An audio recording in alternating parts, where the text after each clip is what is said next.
Well, we're all kind of used to hearing about the top 6 or 7 motorcycle clubs, the Diamond Patch motorcycle clubs. Now, what about the other ones? What about the other national clubs that have the Diamond Patch? Well, today I'm going to break down a story about 2 national clubs that most people probably are not even aware of.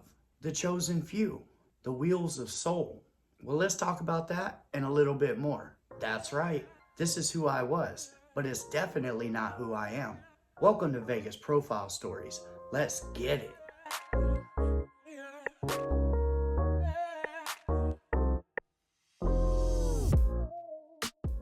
So issues have been brewing between the Chosen Few and the Wheels of Soul for a few years now.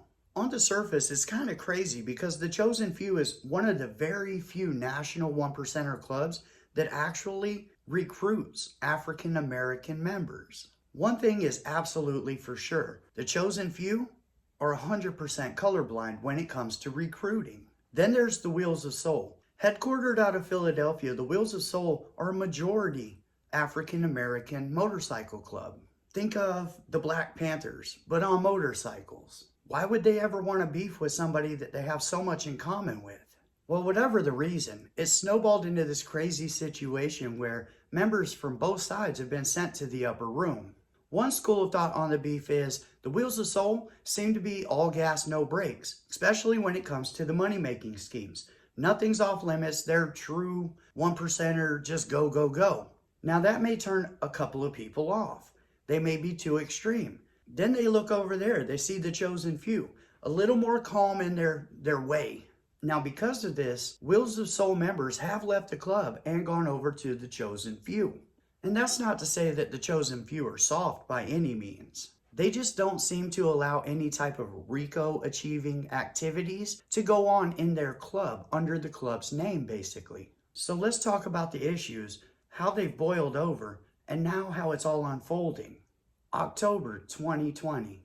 Now out on the East Coast, there's a lounge called the Room 301 Lounge. A member of the Chosen Few was having his birthday there. A bunch of the club members came to his birthday there, and the Wheels of Soul actually heard about it, and they showed up to press the Chosen Few.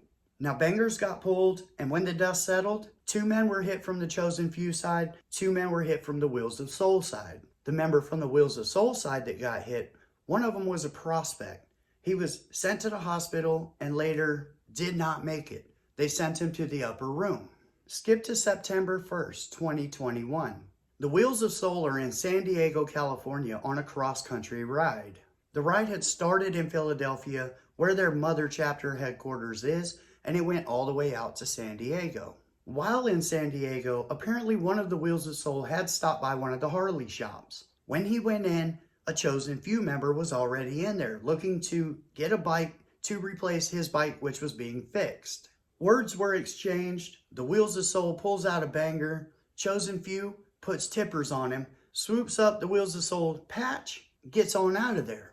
5 days later, September 6, 2021, 40-year-old Tommy Wayne Caramy is in Las Vegas with other club brothers from the Chosen Few attending the wedding of one of their club brothers. The club had apparently rode down to Las Vegas to see their friend tie the knot. All the nuptials go on, the weekend's over, it's time to go home. Tommy kisses his wife goodbye. She's going to take a flight and go home to Washington. He's going to get on his bike with his other club brother. They're going to drive back home. Now, Tommy and his club brothers, they had heard about what had happened in San Diego, so it's not like they were just clueless to what was going on and who to look out for, basically. Same time in the morning, the Wheels of Soul are pulling out, just after Tommy and his brother do. See, they had come into Vegas on Saturday night, and the Chosen Few had known that they were in Vegas, but nothing had happened. So basically, Tommy and his brother said, 6 a.m., let's get on the road, let's beat all the bullshit. Well, it just so happened that the Wheels of Soul somehow, and their entire large pack, happened to be coming up on Tommy and his brother right around the Apex plant on the I-15. Now, J-Rock, the vice president, the national vice president of the Wheels of Soul, is in this pack. They also have a support club riding with them called Wide Body. So like I said, Tommy and his brother, they reach all the way up north by the Apex plant, about 15-20 miles away from North Las Vegas. That's when they noticed a pack coming in behind them. This is where the media says that an eyewitness had told them that they saw Tommy waving at the Wheels of Soul. That's not true at all. As the Wheels of Soul pulled up on Tommy and his club brother, Tommy threw his brother the deuces. The eyewitnesses must have mistaken that for Tommy waving at the Wheels of Soul. Tommy knows that there's issue between the clubs. Now, the media also went as far as to say that it looked like a pack of wolves on a lamb. Well, no eyewitness in any of these reports has stated that. That's just the DA putting those sensational words out there. Now, they also said that Tommy's brother took off and left him there alone. That's a really, really cold jacket to put on a man. You could get a man hurt or even worse just by saying something like that. That's highly reckless of the media to put out there. Now, to understand exactly what happened, you kind of have to learn about who Tommy is. Now, Tommy was an officer for his Chosen Few chapter, but he didn't want to be. He was basically forced into it. His club brothers had come to him and they have told him, you are who you are now in this chapter, period. Now, of course, he's not going to fight them over it, so he takes it, but it means nothing more or less to his daily routine. He's still just going to be doing whatever he's doing. Now he just has this extra little patch on his vest. End of the day, Tommy was just in it for the brotherhood. He didn't care about all the politicking and all of that. Now, Tommy was abandoned as a child, and he was raised in a boys' home. I can definitely feel that. I was raised in an orphanage in Mississippi. Now, years before this, Tommy had actually gone down to Texas wearing his cut with his nomad patch, just like I'm here. Chosen Few were not even established in Texas, and here you have this dude solo down there, flying his colors. Basically, he's a warrior. At some point, Tommy had actually gone and lived on a sailboat for a couple of years. Like, this dude obviously just had adventure. He was that type of dude, you know? Some people are just built like that. Now, 6 months before all this happened, Tommy had started telling some of his club brothers that he can feel the end coming. He would say things to them like, I'm not supposed to be here much longer. Or things like, my time is running short and I'm meant to have a warrior's death. Within 6 months of him talking like this, Las Vegas happened. Now, if you asked me, this pack coming up on Tommy, they say what, coincidence? At 6 a.m. on a Monday morning? They pull into town on a Saturday. Okay, you party Saturday, you party Sunday, you leave Monday. It may be a coincidence. It may be just a big coincidence, but I don't believe in coincidence. I'm not a big fan of it. I don't believe that it's a real thing. Now, knowing all of this, here's what really happened. The Wheels of Soul come pulling up on Tommy and his brother. Tommy's brother signals to him once he sees them in the rearview mirror, and he tells Tommy, look behind us, they're coming up on us. Tommy then throws the deuces to his brother, telling him to peel off. As his brother peels off, Tommy lets off the gas, fades back towards the Wheels of Soul. See, Tommy did this knowing that he was going to pull that entire pack off of his club brother.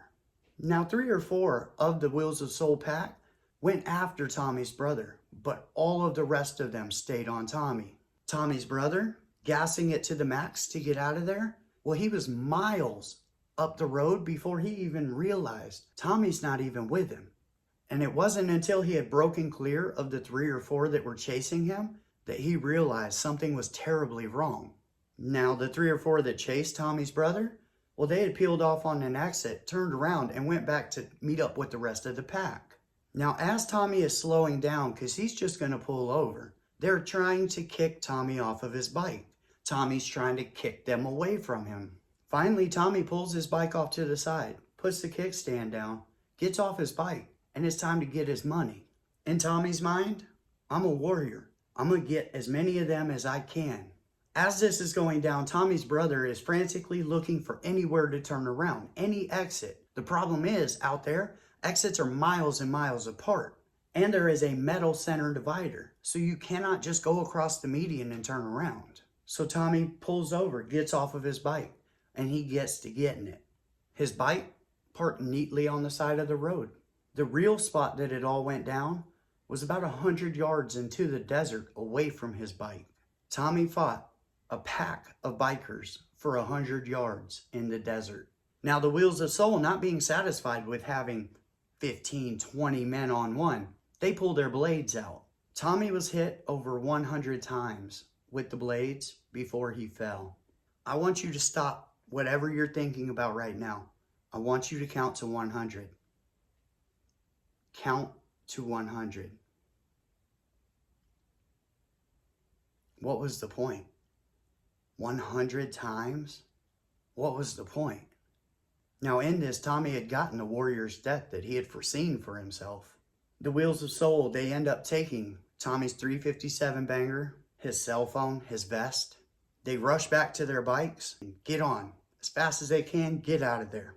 By then, Tommy's brother had turned around.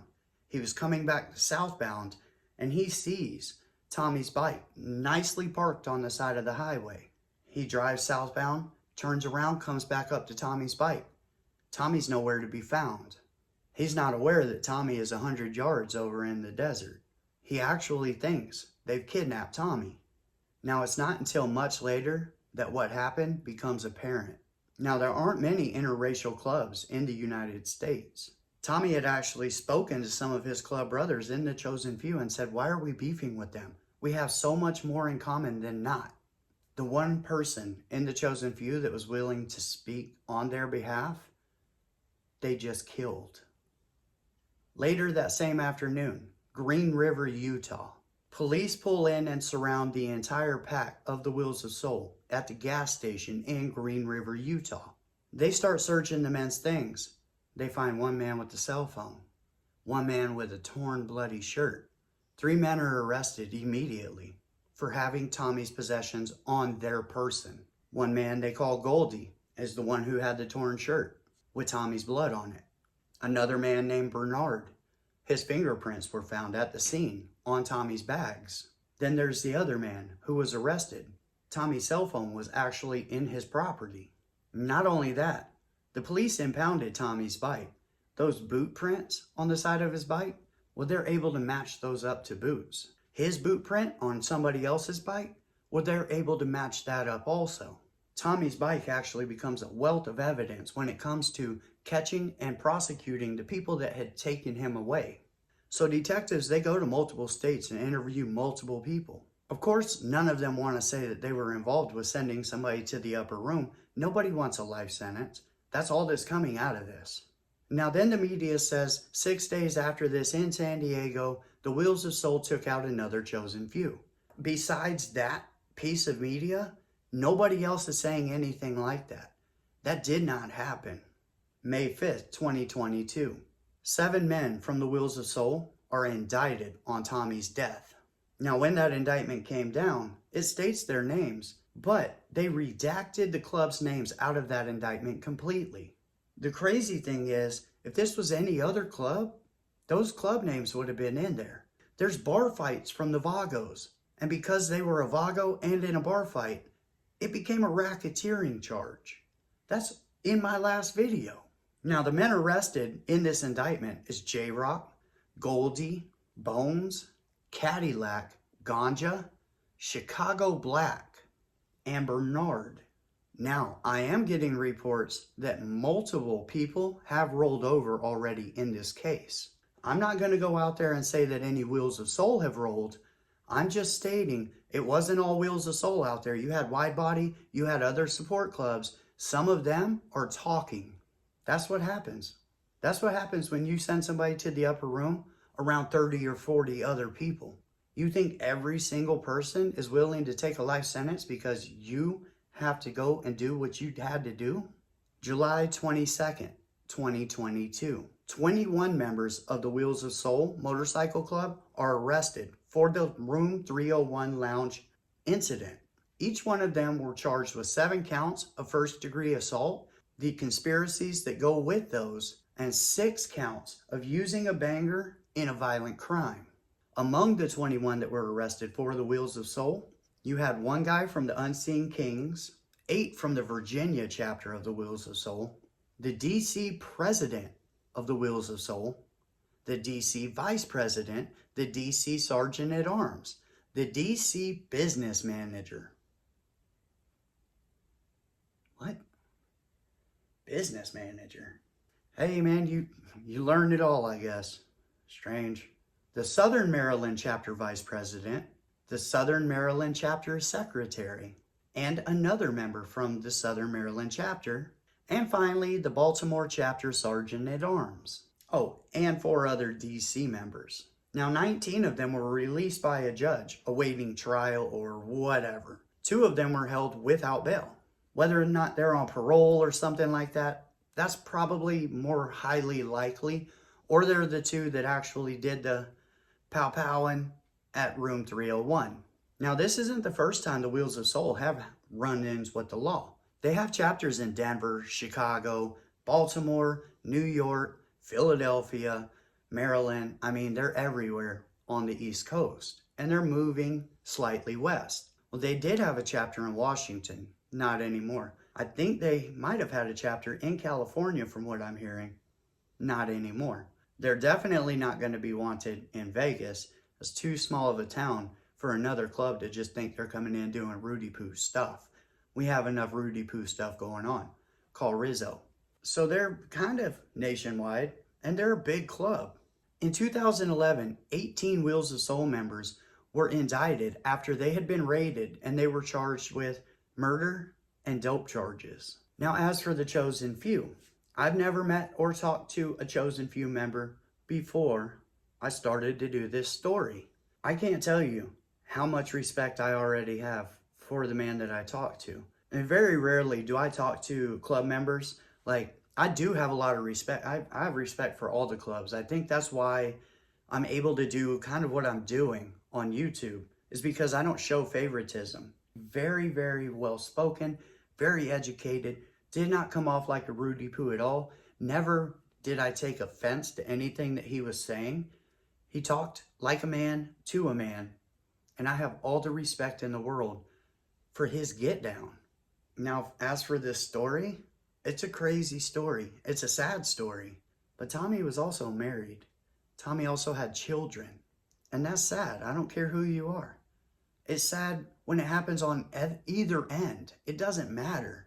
Now, I know a lot of people were affected by this. And in the end, Tommy went out on his time. He went out like a warrior. He got his warrior's death. Thank you for coming to Vegas Profile Stories. I appreciate each and every one of you. I hope you guys have an amazing day, and I'll see you next time.